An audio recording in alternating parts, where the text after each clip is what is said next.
sheep, ovelha. Ovelhas, ovis aries, são espécies domesticadas de ruminantes e mamíferos criados para o cultivo da sua carne, leite e lã.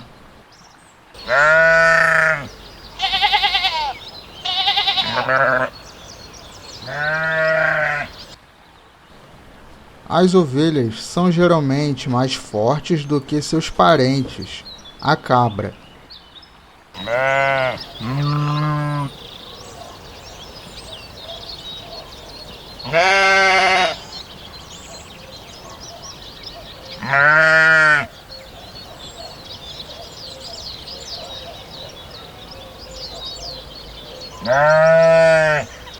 Seus chifres são mais dispersos quando aparecem. Tem glândulas de odor no rosto e nas patas traseiras. Os machos não têm barbas, como a cabra.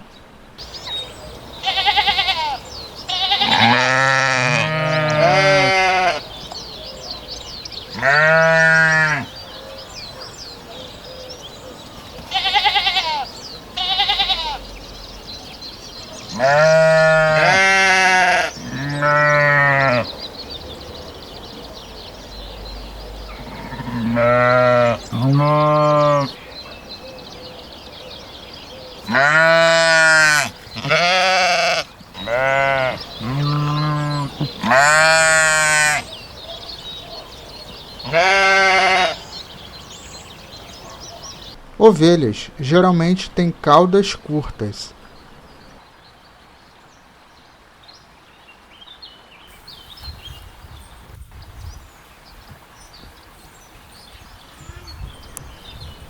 Em todas as ovelhas selvagens, a pelagem externa é de pele e a inferior é um subpelo curto de lã fina, que se desenvolveu na lã das ovelhas domésticas.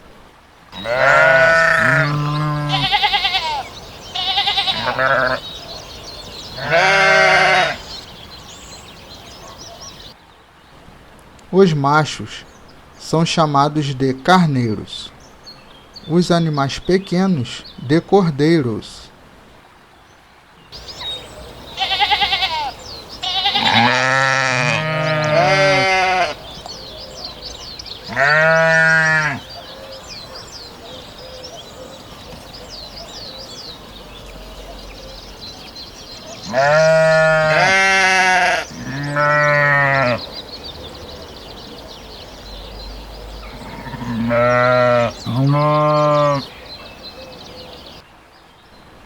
Uma ovelha adulta pesa aproximadamente de 35 a 180 quilos.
Ah.